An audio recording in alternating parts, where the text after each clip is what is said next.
Berikut cerita singkat Kabupaten Tanah Karo zaman kemerdekaan tempo dulu.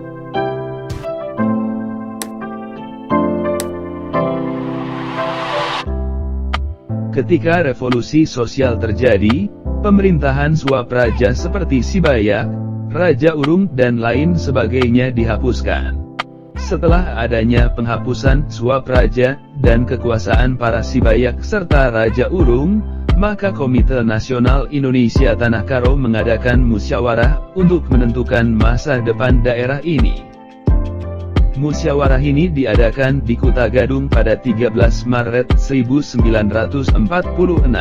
Musyawarah ini dipimpin oleh Tama Ginting. Dari musyawarah ini dihasilkan beberapa keputusan, adalah sebagai berikut. Membentuk pemerintahan Kabupaten Tanah Karo dengan melepaskan diri dari keterikatan administrasi kerajaan.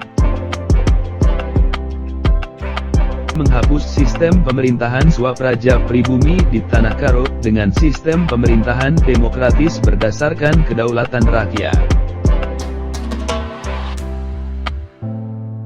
Kabupaten Tanah Karo diperluas dengan memasukkan daerah Deli Hulu dan daerah Silimakuta Cingkes.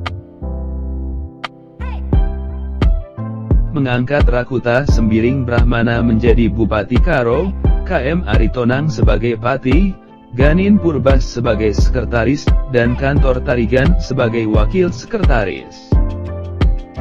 Mengangkat Kepala Desa sebagai pengganti Raja Urung yang sudah dihapuskan. Pada tahun 1946, Rakuta Sembiring Brahmana diangkat menjadi Bupati Tanah Karo. Diangkatnya Rakuta Sembiring Brahmana sebagai kepala pemerintahan di Tanah Karo mengawali karir beliau menjadi Bupati. Rakuta Sembiring Brahmana merupakan Bupati pertama di Tanah Karo setelah sebelumnya kepala pemerintahan Sematan dipegang oleh Rajai Sembiring Meliala.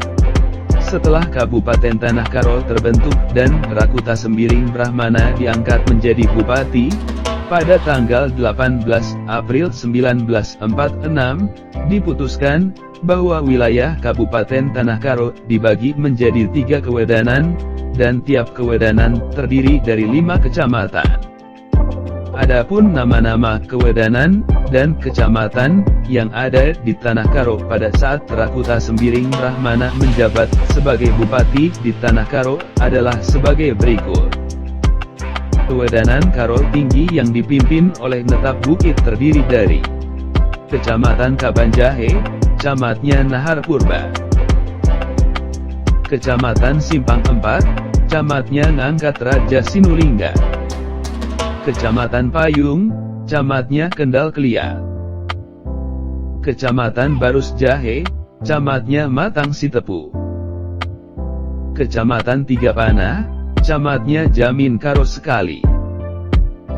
Kewedanan Karo Hilir yang dipimpin oleh Tama Sebayang terdiri dari Kecamatan Tiga Binanga, camatnya Mulai Sebayang. Kecamatan Munke, camatnya Ngembar Meliala.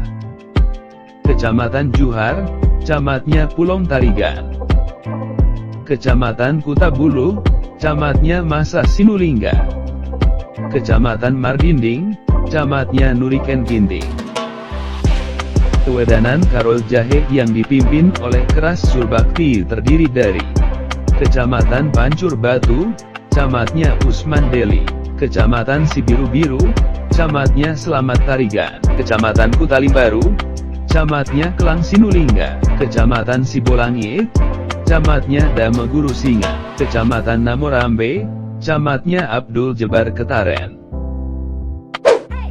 Demikianlah pemerintahan di Tanah Karo telah tersusun dengan baik. Walaupun pada mulanya ada masalah rumit tentang kedudukan Sibayak dan Raja-Raja Urung, namun tidak terjadi hal-hal yang menimbulkan pertumpahan darah. Karena Sibayak-Sibayak itu bersedia dengan rela mengundurkan diri, dan menyerahkan kekuasaan mereka kepada kepala-kepala pemerintahan yang baru, yang terpilih secara demokratis. Hari berganti hari, tahun berganti tahun. Pemekaran wilayah pun terjadi di Tanah Karo. Ketika semua wilayah kewedanan Karo Jahe dilepas untuk masuk ke Kabupaten Deli Serdang, maka nama Kabupaten Tanah Karo pun diubah menjadi Kabupaten Karo. Sekian cerita singkat Kabupaten Tanah Karo zaman kemerdekaan tempo dulu. Apabila ada yang ingin ditambahkan, tambahkan di kolom komentar. Terima kasih. Mejuah-juah.